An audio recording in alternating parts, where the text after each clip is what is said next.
रेगिस्तान के किनारे बसे छोटे से कबीले कालाहारी में हर कोई जीवन की कठोर परिस्थितियों से जूझता था। इसी गांव में रहता था आरव, एक साधारण युवक।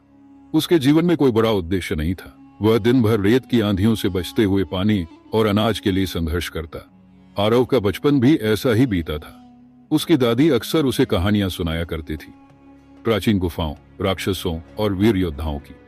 एक दिन उन्होंने कहा, आरव, तुम्हारे जीवन में भी एक बड़ी भूमिका है। जब समय आएगा तुम्हें अपनी ताकत और साहस का परिचय देना होगा। आरव को यह बातें हमेशा मजाक लगती थी, लेकिन वह नहीं जानता था कि उसकी जिंदगी बदलने वाली है। उस दिन सूरज अपनी पूरी ताकत से तप रहा था। गांव का कुआं सूख चुका था और आरव पानी की तलाश में गांव के बाहर निकल पड़ा। कई मील चलने के बाद उसे एक प्राचीन गुफा दिखाई दी। यह वही गुफा थी जिसे लोग मृत आत्माओं की गुफा कहते थे।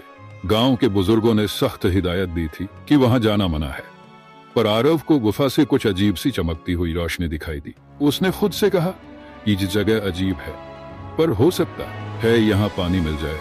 गुफा के अंदर कदम रखते ही ठंडी हवा ने उसे झकझोर दिया। दीवारों पर अजीब चित्र बने थे, राक्षसों के, योद्धाओं के और एक चमचमाते क्रिस्टल के।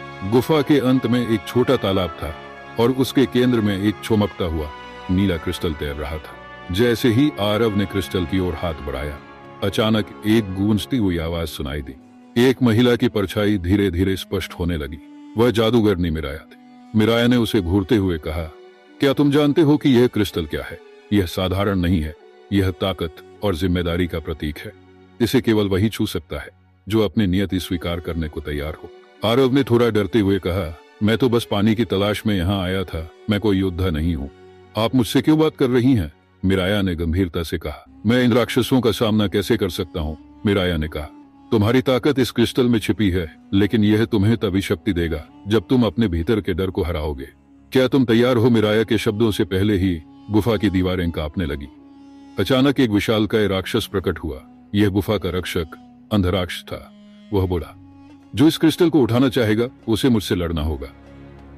आरव डर के मारे पीछे हट गया, लेकिन मिराया ने उसे प्रोत्साहित किया, तुम्हारे पास सिर्फ दो विकल्प हैं, या तो तुम हार मानकर वापस जाओ या अपनी नियति को स्वीकार कर राक्षस का सामना करो।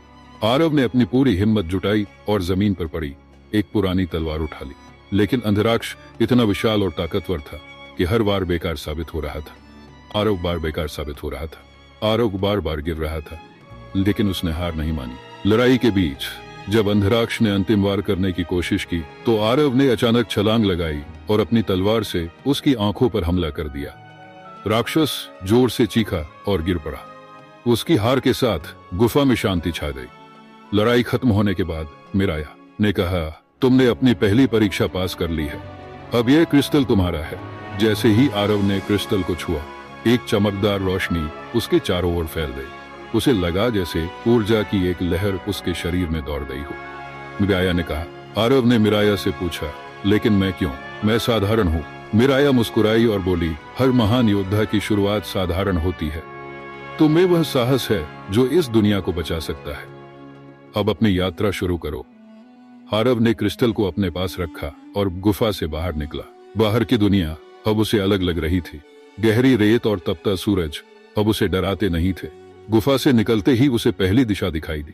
वहां एक विशाल आग का गोला आसमान में लहरा रहा था।